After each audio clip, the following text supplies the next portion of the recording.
As many of you are probably aware by now, Alex Sikma has fallen down a very deep well, and so we won't be able to finish the Disruption podcast until we get him out within the next few months. Alex and I have decided that we're going to form a touring punk rock band named Stuffy and the Big Al. Instead of podcasting, we've decided to launch a crusade to retake Jerusalem. Will you join us? This is Disruption. Welcome back to Disruption, everybody. I'm your host, Alex Sikma, joined by my other host, Stefan Walicord. And today we bring you happy, sad, sweet... Bittersweet. There we go.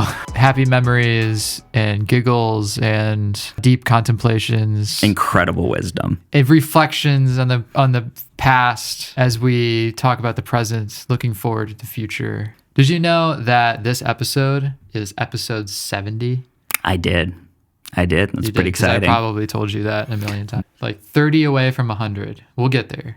Maybe. We just wanted to make an episode to talk about how we've had a really good run of this. We're going to call this quote unquote season 2. Disruption 2.0, shall we say. Ever since we brought Stefan on, and just you. Yeah. Just been me this whole time. Just this guy. We are thinking of taking another break. So I'm going to hand it over to Stefan to talk about what we might have coming up in this next season.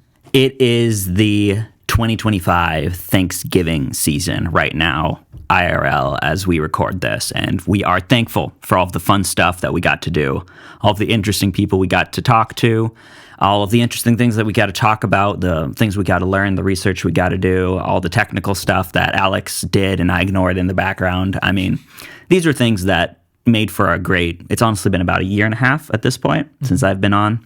Yeah. What we're calling Disruption 2.0 or Season 2. It's been a joy. I've really enjoyed it. And for now, we are going to be taking a step back, at least temporarily. We're not sure what the future holds for us because we have a lot of things to just do in life. You know, we're in our 20s. It's a lot of transition. A lot of transitions, a lot of interesting stuff going on. So for, at the very least, the rest of this year, we will be on more or less hiatus until otherwise announced. There are discussions about what Disruption Season 3, Disruption 3.0, shall we say, could look like. But those are all still kind of up in the air. Yeah, we have some extra content that we were thinking, if we're ever going to come back, we want to make sure that we do something that's substantial, but also like focused, a little bit more keyed in on our audience and other stuff like that. So we might have a special guest come in and maybe present some material that's a little bit more focused, but we have discussions in the works about that. Spoilers. Yeah.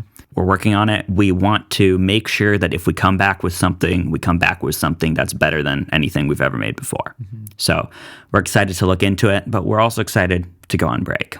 It's been an absolute pleasure.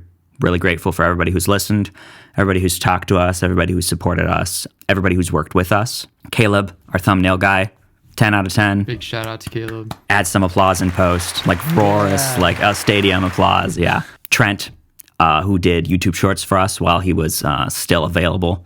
He's way out west now, so hi, Trent! Shout out to Trent. And to all the guests, first and foremost, my dad, who probably spent the most time with us as a guest, Ben Bassett. You know, there were just so many people who came on and talked to us. There were people who encouraged us in real life, and it's been a blast just to celebrate all the memories. We have a highlights reel for you. Hope you enjoy, and catch you on the flip side. Stay safe out there, folks.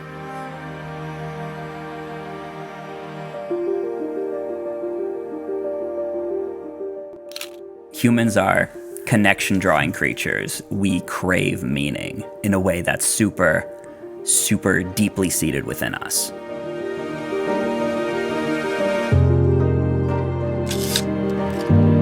We're hardwired to do that on such a basic level. That's something we should ponder on, because the first question is why? And the next question is, what do we do with that?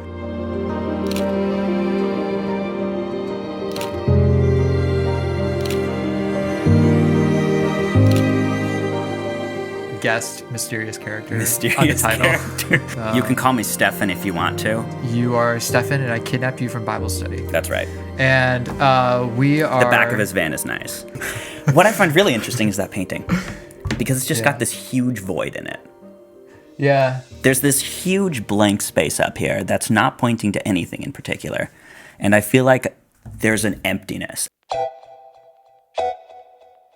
So we've actually filmed this on authentic film. I think it's a 72 millimeter film, and he actually colors each frame in by hand with a crayon. Yeah. With Crayola. This is what we do. This is what we do for you. So please donate. You can donate now on our website. We don't have a website. God tells Job that God is so much more powerful and incomprehensible and amazing than Job could ever imagine. He talks about nature. He talks about like Leviathan, the great forces of... And what does Job do? Job basically says, I'm just going to shut up now. I'm sorry. Yeah.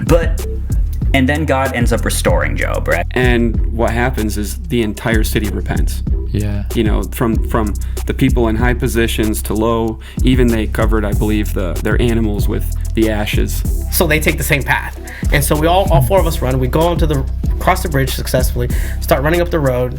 We see the guys, we got eyes on, we were about to gain on them, and then a loud explosion goes off.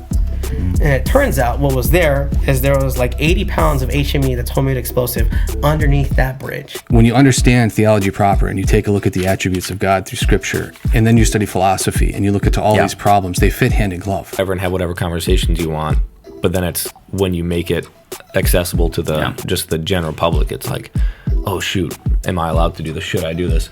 But that's where, imposter syndrome. Yeah. That's where imposter syndrome comes in.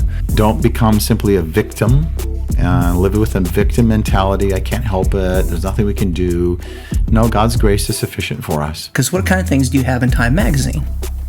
We have News, people, big events, Big important events? people. Political events? Maybe in that? Okay. So now, So therefore, you need honesty, you need thrift, you need compassion, you need the love for God, the love for neighbor. Otherwise, capitalism can be quite hellish as well. You might be surprised how a lot of Christians either are pro-choice or just really aren't sure what they believe about abortion. And so I think we need more voices to speak up for the unborn and be able to do that both by, making a logical case against abortion and presenting it in a compassionate way.